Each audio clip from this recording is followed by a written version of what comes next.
Okay, this will be basically video one of my conversion of my 2x72 belt grinder to a VFD control.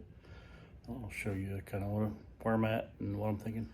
So I've pulled the old motor off, pulled the arm out, of course. I got several different attachments I can show you later.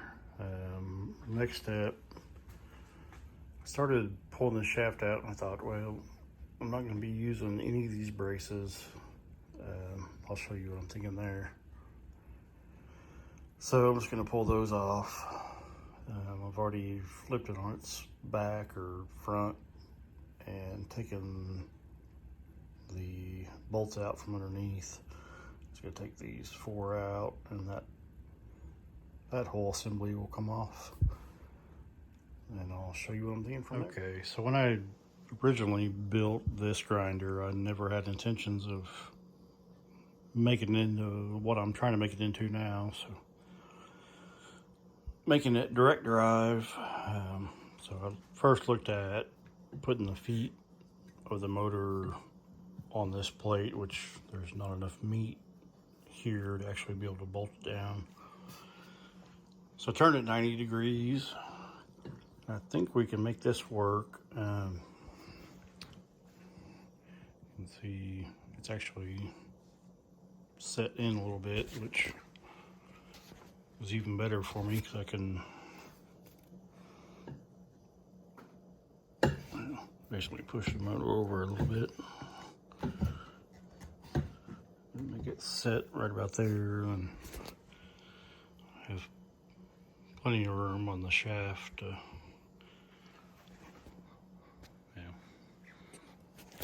Probably needs to go over the whole motor that way some more, but that gives plenty of room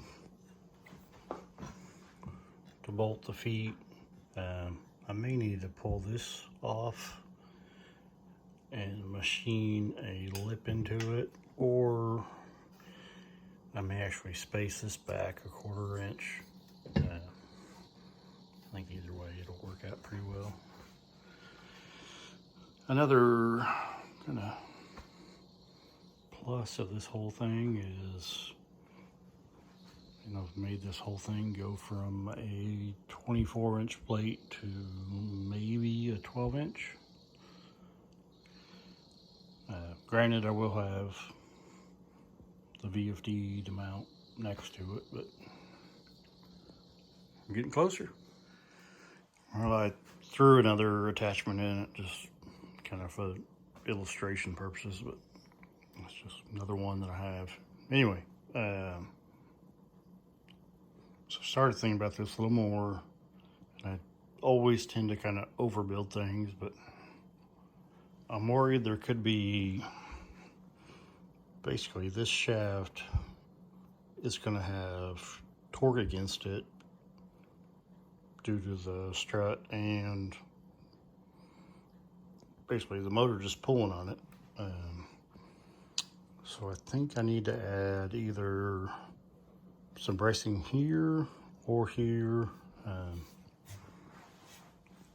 gonna think a little more on that. Not sure. I don't know. I think it needs something. We've lost the bracing in the back where that shaft used to run. So we'll figure that out, and then I think part 2 will be mounting the motor, figuring out how to make sure this doesn't have any wobble, or I don't want it to tear itself apart. So we'll figure that out and see you in part 2. All right, quick edit to kind of what I was saying earlier of getting the motor aligned. I've always had just a little bit of tracking issues, and I kind of wonder if it is because this may flex or this distance. So I think I'm going to shorten both of them by maybe a 1/2 inch, and then align the motor to that. And then hopefully I don't have any tracking issues in the future. You can, I don't know if you can tell, but this top either wheel is always, it's kind of worn off on this side. So I'm gonna go ahead and buy a new one, but I think that's because there was a little bit of flex just due to the distance of this. It's never showed up in any of my Platens or wheels or anything, but I think in the end it'll be better off. Plan is for the next video, we'll get the motor mounted.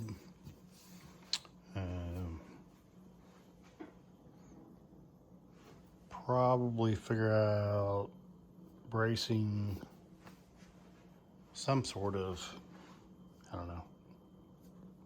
Not sure where it'll be yet, but, and then video 3 will, I'm gonna change this. I've never liked the all thread. We'll go from there. Thanks for watching.